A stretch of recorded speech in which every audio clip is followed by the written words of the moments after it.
له وسلوالو طالبانو سره د توافقنامې لاسلیک ته چمتووالی سرچینې وایي ډونالډ ټرمپ د تاوتریخوالو د کمېدو طرحه منلې.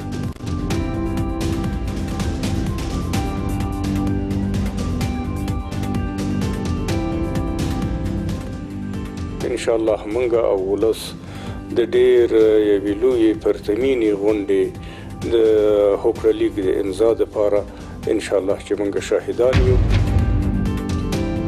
د مذاکراتو تسهیل کولو لپاره د جرمني چمتووالی د افغانستان لپاره د جرمني ځانګړی استازی وایي ښکېل اړخونه د معناداره مذاکراتو لپاره اراده وښیي.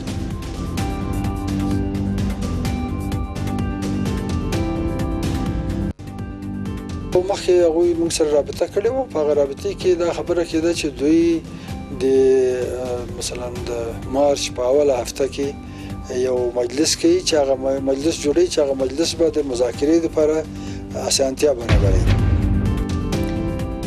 او د دمشق او انقرې ترمنځ د تقابل پراختیا رجب طیب اردوغان وایي سوري ځواکونه به په هر ځای کې په نښه کړو.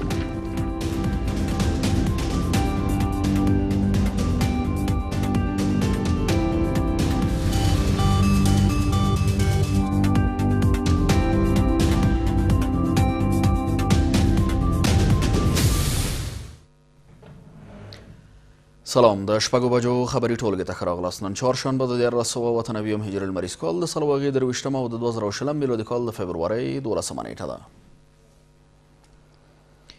د هم پوره خبرونه وایاند سید ادریس سادات. د امریکا متحده ایالاتونو ولسمشر د وسلوالو طالبانو لخوا د تاوتریخوالو د کمېدو طرحه منلې او د توافق لاسلیک یې په مشروط ډول تایید کړی. کابل نیوز ته یوې موثقې سرچینې وویل چې د وسلوالو طالبانو لخوا د تاوتریخوالو کموالي په اړه په وړاندې شوې طرحه کې واړه بدلونونه رامنځته شوي او د دې ډلې له تایید وروسته به مذاکراتي ټیم د توافق د لاسلیک نیټه په ډاګه او هوکړه لاسلیک شي. په ورته مهال د امریکا متحده ایالاتونو د مشرانو جرګې غړي وایي له وسلوالو طالبانو سره باید د سولې داسې توافق وشي چې په افغانستان کې پراخ سیاسي مشارکت ته لاره پرانیزي.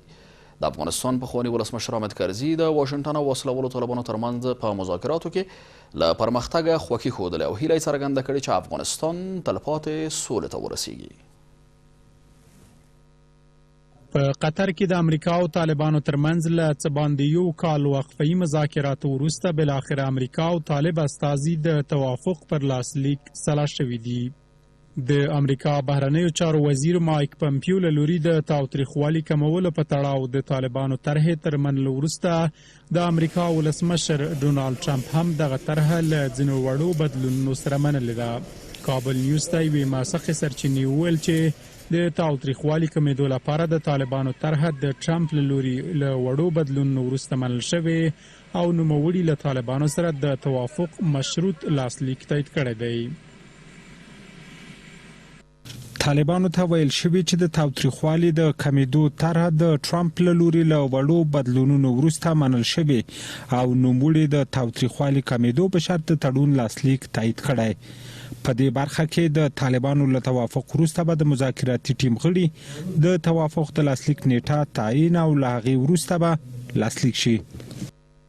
نیویارک ټایمز ورځپاڼې هم د امریکایي چارواکو له قوله خبر ورکړی چې ټرمپ له طالبانو سره د توافق لاسلیک په دې شرط منلی چې دغه ډله به د پام وړ تاوتریخوالی کموي چې ورسره به له افغانستان څخه د بهرنیو ځواکونو وتلو ته زمینه مساعده شي. یوې بلې امریکایي رسنۍ CNN ته بیا امریکایي چارواکو ویلي چې ممکن د امریکا او طالبانو ترمنځ د جوړجاړي اعلان روانه ونې وشي. خو د امریکا سنا مجلس غړي وایي له طالبانو سره باید د سولې داسې توافق رامنځته شي چې په افغانستان کې پراخ سیاسي مشارکت ته لاره پرانیزي. د امریکا په سنا مجلس کې د وسلوالو ځواکونو کمیټې پخواني امریکایي پوځي چارواکي په دې تړاو د بحث لپاره راورغوښتي وو، خو ځینو یې له افغانستان څخه د امریکایي ځواکونو پر وتلو اندېښنه وښوده. افغان ځواکونه له مخه تر رواني فشار لاندې دي. که امریکایي ځواکونه له افغانستان څخه وځي ښایي هغوی فکر وکړي چې یوازې پرېښودل کېږي.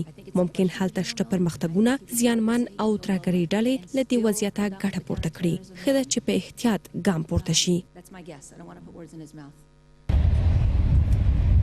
که څه هم د امریکا د سنا مجلس یو شمېر غړي له افغانستان څخه د امریکایي ځواکونو پر وتلو اندېښنه ښیي، خو د امریکا پوځي چارواکو ویلي له افغانستان څخه د امریکایي ځواکونو پر وتلو توافق شوی.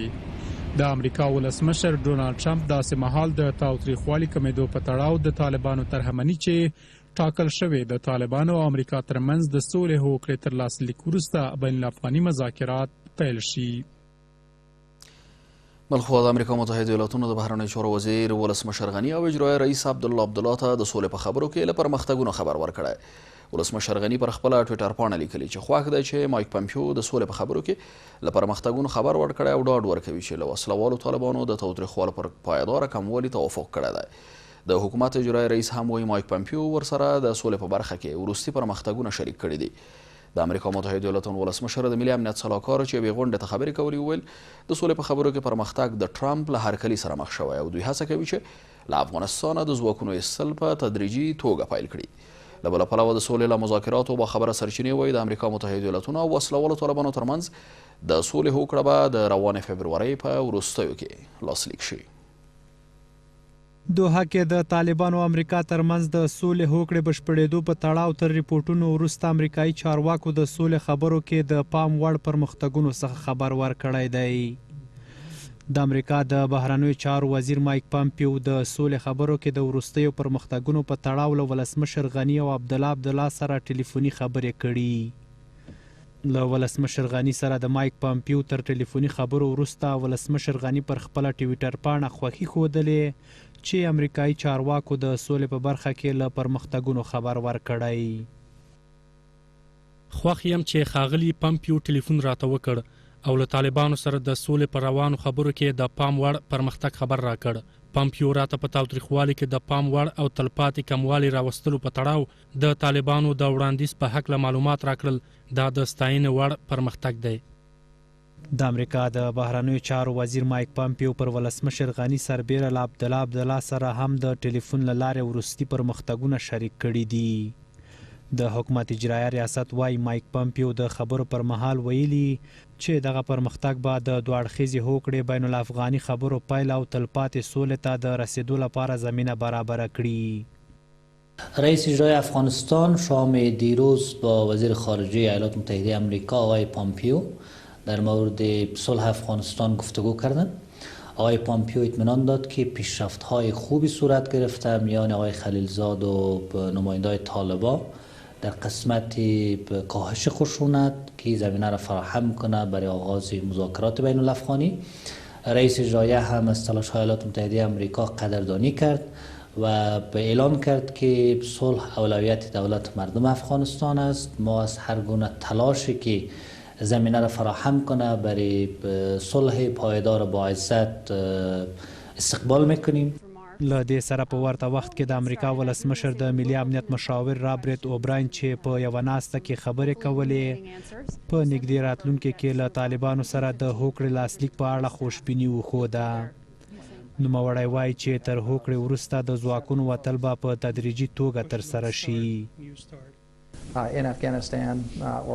باوري یم چې طالبانو سره د سولې په خبرو کې د پام وړ پرمختګ شوی. دا پرمختګ د امریکا ولسمشر له هرکلي سره هم مخ شوی دی. زه محتاطانه خوشبین یم چې د سولې له خبرو د ښه خبرونه خپاره شي. غواړو نور کورونو ته راستانه شو. دا بهیر به په ډیر احتیاط ترسره شي او غواړو دا اطمینان حاصل کړو چې افغانستان بیا د ترهګرۍ په ځاله نه بدلیږي. په ورته مهال دوحه کې د سولې له مذاکراتو څخه باخبره سرچینو کابل نیوز ته وویل چې په اغلب ګمان د سولې توافقنامه به د روانې فبرورۍ میاشتې په وروستیو کې لاسلیک شي. خو پخواني طالب چارواکي وایي د امریکا ولسمشر ډونالد ټرمپ د هوکړه لیک د لاسلیک کېدو اجازه خپل استازي زلمي خلیلزاد ته ورکړې او ښایي ډیر ژر دغه هوکړه لاسلیک شي. راتلونکي هفته کې به ان شاء الله موږ او ولس د ډیر یوې لویې پرتمینې غونډې د هوکړه لیک د امضا دپاره ان شاء الله چې موږ شاهدان یو.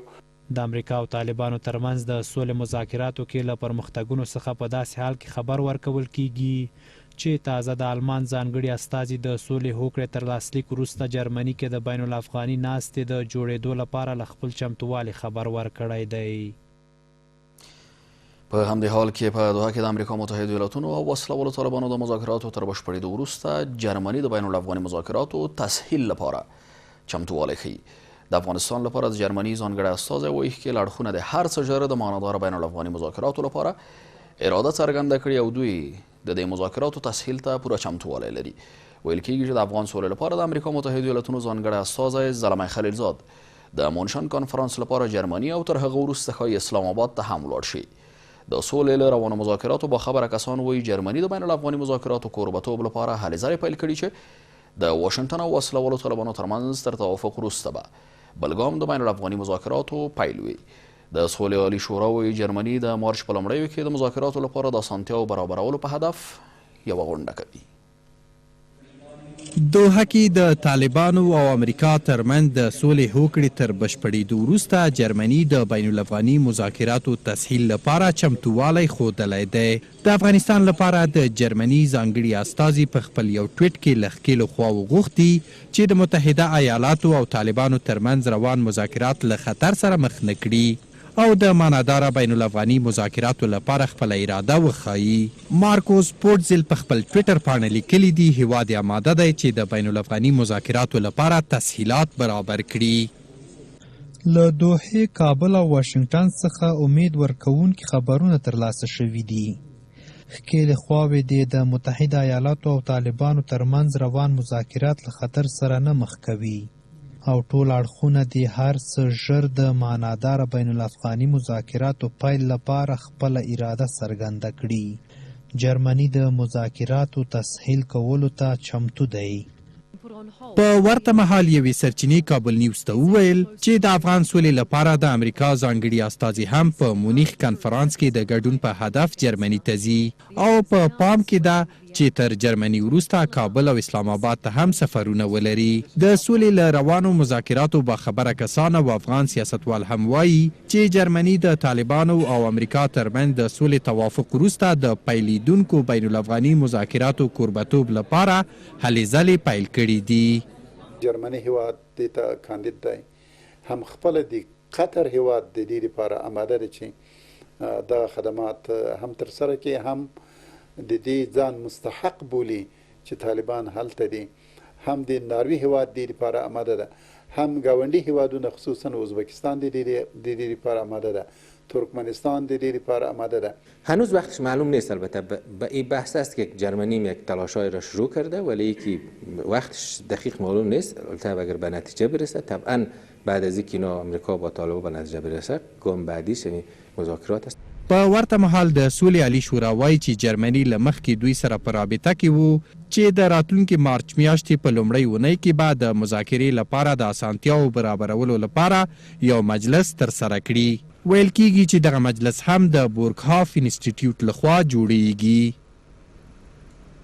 مخکې هغوی موږ سره رابطه کړې وه. په هغه رابطې کې دا خبره کېده چې دوی د مثلا د مارچ په اوله هفته کې یو مجلس کوي چې هغه مجلس جوړوي چې هغه مجلس به د مذاکرې لپاره اسانتیا برابروي.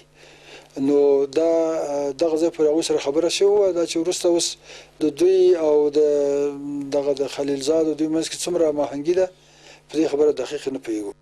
د طالبانو او امریکا ترمنځ د سولې توافق لاسلیک په درشل کې جرمني په داسې حال کې د بین الافغاني مذاکراتو لپاره د تسهیلاتو برابرولو ته د چمتووالي څخه خبر ورکوي چې لا هم د حکومت او افغان سیاسي جهتونو ترمنځ د مذاکره کوونکي پلاوي ترکیب نهایي شوی نه دی.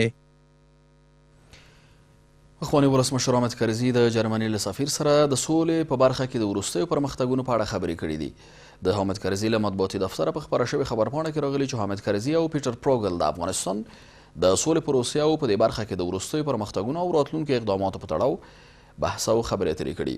دا په داسې حال کې ده چې د افغانستان لپاره د جرمني ځانګړي استازي ویلي چې جرمني د بین الافغاني خبرو د تسهیل لپاره چمتووالی لري. د ټاکنو خپلواک کمیسیون وایي د انتخاباتي شکایتونو کمیسیون د پریکړو تطبیق لپاره کار پیل شوی. د ټاکنو خپلواک کمیسیون د دارالانشا رئیس وایي دا مهال د ټاکنیز شکایتونو کمیسیون کومې پرېکړې چې دوی ته رسېدلي پر تطبیق کار روان دی او هڅه کوي چې هر څه ژر یې وروستی او پایلې اعلان کړي. بلخوا د ټاکنیز شکایتونو کمیسیون وایي د 25 سلنه رایو تر بیا شمېرنې وروسته د پرېکړو تطبیق او د وروستۍ پرېکړې اعلان 3 ورځې وخت غواړي. پر ټاکنو څارونکي بنسټونه بیا د کمیسیونونو چارې له ابهاماتو ډکې بولي او اندېښنه څرګندوي چې دا چاره به پروسه له ستونزو سره مخ کړي. د ټاکنو خپلواک کمیسیون وایي چې د ولسمشرۍ ټاکنو د نهایي پایلو اعلان په تړاو د شکایتونو کمیسیون تصامیم دوی ته رسیدلی دي او دا مهال د تطبیق چارې پیل شوي دي. د ټاکنو خپلواک کمیسیون د دارالنشار رئیس وایي د سې شنبې په ورځ ورته د شکایتونو کمیسیون څخه 7 موارده پریکړې رسیدلي او اوس د تطبیق په حال کې دي. دوی وایي هڅه کوي چې د سمپالګرۍ وروسته پر رسمي ډول تطبیقات پیل او هر څه ژر د پایلو جزئیات له خلکو سره شریک کړي. موږ عملا د کمیسیون فیصلو په تطبیقاتو باندې کار شروع کړی ده. اوس زموږ همکاران تخنیکي همکاران په دې باندې کار کوي او موږ عملا یعنی د تطبیق په حالت کې یو او کوشش کوو چې ټول مورد فیصلې موږ په کم وخت کې موږ تطبیق کوو د افغانستان خلکو ته آخري جزئیات وړاندې کوو. په ورته مهال د ټاکنیزو شکایتونو خپلواک کمیسیون غړي وایي چې خپلې نهایي پریکړې د ټاکنو خپلواک کمیسیون ته د تطبیق په هدف استولي او غوښتنه کوي چې هر څه ژر دغه پریکړې تطبیق کړي. د شکایتونو کمیسیون غړی قطب الدین رویدار وایي چې تر بیا شمیرنې وروسته به د تطبیقاتو او نهایي پایلو اعلان 3 ورځې وخت ونیسي. فکر کوم چې دا ډیر وخت به ونه غواړي او ځکه چې د بیا شمیرنې محلونه ډیر کم دي او ولایتونه ډیر دي. دوی کولی شي چې یو 2 ورځو کې بیا شمیرنه ترسره کړي او 3-4 ورځو کې دغه تفتیش چې ټول په مرکزي دفتر کې کیږي ترسره کړي او نتیجه په سیستم کې تطبیق کړي او د افغانستان خلکو ته نهایي پایلې اعلان کړي. په ورته وخت کې پر ټاکنو څارونکي بنسټونه او ناظران بیا د کمیسیونونو چارې له ابهاماتو ډکې بولي او اندېښنه ښیي چې دا ابهامات به پروسه له ستونزو سره مخ کړي. متاسفانه هنوز هم در کارها ابهام وجود داره و خیلی هم وضاحت وجود نداره که خودش میتونه یک سردرگمی بیشتر ایجاد بکنه برای پروسه انتخابات و خوب است که هر تصمیمی که گرفته میشه برای مردم شریک ساخته شود و بحث سمپلگیری خودش از لحاظ قانون و منطق جای نداره در پروسه انتخابات. په ټوله کې دغه د تطبیقاتو پروسه باید دوی هر څومره چې زر کېدلی شي باید تطبیق کړي او د وروستۍ پایلې دپاره دوی باید چمتووالی ولري. د ټاکنیزو شکایتونو کمیسیون داسې مهال د ټاکنو خپلواک کمیسیون ته خپلې پریکړې د تطبیق په هدف استولي چې له دې مخکې د یو شمېر ټاکنیزو ډلو لخوا د شاوخوا 300,000 رایو په اړه جنجالونه موجود وو او یو شمېر ډلو یې د بیا شمېرنې غوښتنه درلوده چې 25% یې ځانګړي تفتیش ته تللي دي. ولسمشر غني په ایټالیا کې د افغانستان سفیر او د هغې مرستیال له دندو لرې کړي دي. په بهرنیو چارو وزارت کې وی سرچینې ویلي په ایټالیا کې په افغانستان سفارت کې د اداري ستونزو تر رامنځته کېدو وروسته د سفیر په شمول افغان ډیپلوماټان کابل ته راغوښتل شوي دي.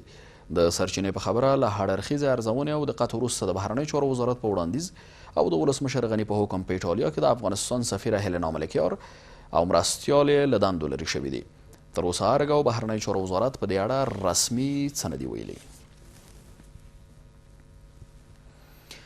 د سرحدونو قبایلو چارو وزارت د خان عبدالغفار خان په یاد غونډه جوړه کړې ده. د دې غونډې یو شمېر ویناوال باچا خان د عدم تشدد سرلاری بولي او وایي حکومت باید د هغه د کړنو په تړاو سیمینارونه جوړ کړي. دې غونډې ته د سرحدونو قبایلو چارو وزارت مسؤلانو وویل چې باچا خان د سیمې ستر سیاسي مبارز شخصیت و او د ژوند ډیره برخه د خلکو پر وړاندې د عدم تشدد په مبارزه کې تیره کړه. دوی وایي هڅه کوي د باچا خان یاد د ژوندي ساتلو لپاره سیمینارونه جوړ کړي. د افغانستان د سرحدونو او قبایلو چارو وزارت لخوا د پاچا خان په یاد د څېړونکو او لیکوالانو په ګډون غونډه جوړه شوې وه. د دې غونډې یو شمېر ګډونوال وایي چې د پاچا خان هدف خلکو ته خدمت کول وو. دوی وایي چې پاچا خان له ډیرو ناسمو دودونو سره مبارزه کوله.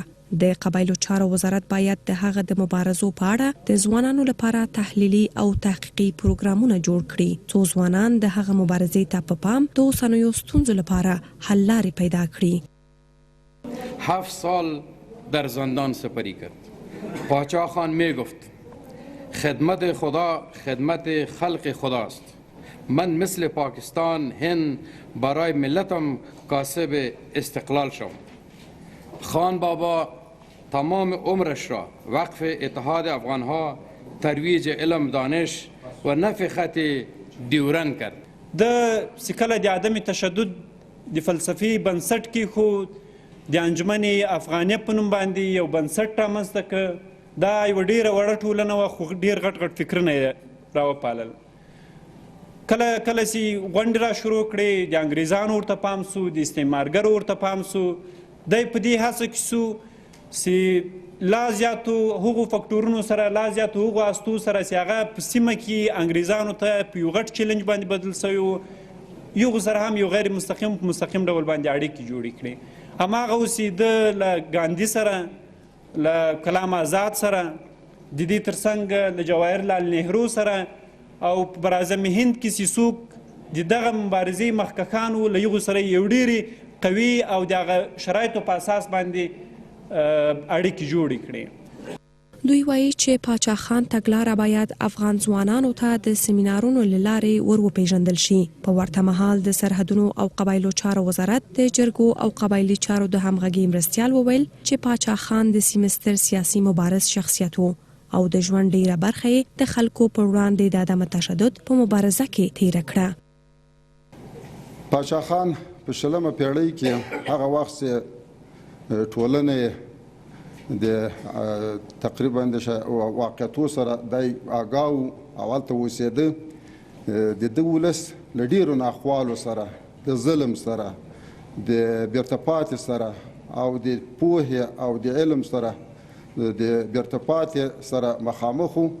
دې ټولو کارونو چې کله پاچا خان د حالات د خپل ولس ولیده، دا یې دې ته واداره کړه چې دا یې د عدم تشدد په نامه باندې یو غورځنګ رامخته کړي او میدان ته راووځي او راودانګي.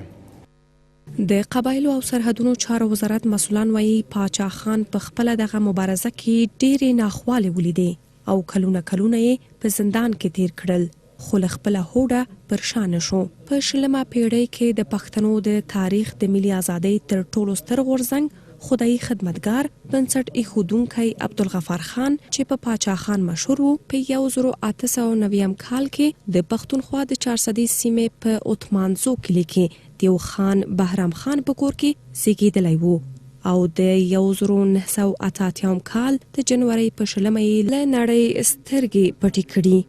هم څو بهرني خبرونه. د لشکر طیبه او جماعت الدعوه مؤسس حافظ سعید په 11 کاله باندې محکوم شوی. د نوموړي یو وکیل ویلي چې سعید ته د سزا ترهګرۍ د مالي ملاتړ په 2 جلا قضیو کې اورول شوې ده.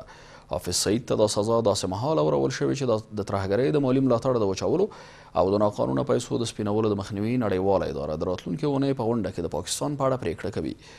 د پاکستان نوم اوس د دې سازمان په خړه لست کې دی. حافظ سعید د 2008 میلادي کال د ممبئی د بریدونو طرح ګڼل کېږي او واشنګټن پرې میلیونونه ډالر جایزه ټاکلې ده.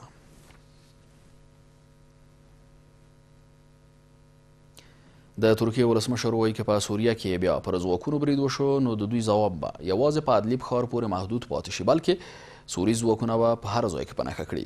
رجب طیب اردوغان دا ګواښ داسې مهال کړی چې روانه اونۍ 15 سرتیري په ادلیب ښار کې د سوري ځواکونو د توپخانې په ډزو کې وژل شوي. ترکیه وایي ادلیب کې په ځوابي بریدونو کې د بشار الاسد پلوي ځواکونه په نښه او تر 100 ډېر سرتیري وژلي دي. د ترکیې ولسمشر په ورته وخت کې له خپل روسي سیال ولادیمیر پوتین سره هم په یو ټلیفوني اړیکه کې د سوریې د سولې بهیر په تړاو خبرې اترې کړې دي. د یو بل خبر له مخې د امریکا متحده ایالاتونو په مشرۍ ائتلاف هم ویلي چې د سوریې شمال ختیځ کې پر ځواکونو له یوې پوستې ډزې شوي او دوی هم د متقابل ځواب ورکړی دی. د فلیپین پوځ له امریکا متحده ایالاتونو سره د امنیتي تړون د لغوه کېدو په اړه د خپل ولسمشر د پریکړې ملاتړ وکړ. د فلیپین د وسلوالو ځواکونو قمندان جنرال فلیمون سانتوس ویلي هیواد کولی شي چې پر نورو پوځي اتکا کم او په خپله د خپلو دفاعي وړتیاو د پیاوړتیا لپاره لاس په کار شي. هغه زیاته کړې چې د پوځ د عصري کېدو لپاره به له اسټرالیا، جاپان او سویلي کوریا سره چې درې واړه د واشنګټن سیمه ییز ملګري دي پوځي اړیکې پراخې کړي. واشنګټن تهران تورن کړی چې د سپوږمکۍ د توغولو په پلمه بالستیک توغندیو د پراختیا لپاره کار کوي. د امریکا متحده ایالاتونو د بهرنیو چارو وزیر مایک پامپیو ویلي چې فضا ته د سپوږمکۍ د توغولو لپاره کارېدونکې ټکنالوژي د اوږد واټن توغندیو لپاره هم کارېدای شي. هغه زیاته کړې د دغه توغندیو له جوړولو د ایران د راګرځولو لپاره به پر دې هیواد فشارونه نور هم ډیر کړي.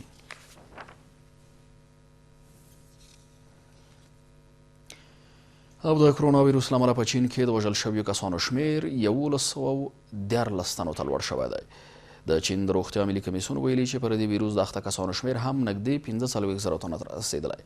په ورته وخت کې د روغتیا نړیوال سازمان WHO وایي د نړۍ هیوادونه باید د کرونا ویروس د پراخېدونکي ګواښ پر وړاندې ګډ کار وکړي، ځکه د دې سازمان په وینا ویروسونه تر ترهګرۍ ډېر اغېزمنونکي پایلې لري. خبرونه په همدې ځای پای ته رسیږي. له ملتیا مننه کوم. تر بیا ښه وخت، ښه چا.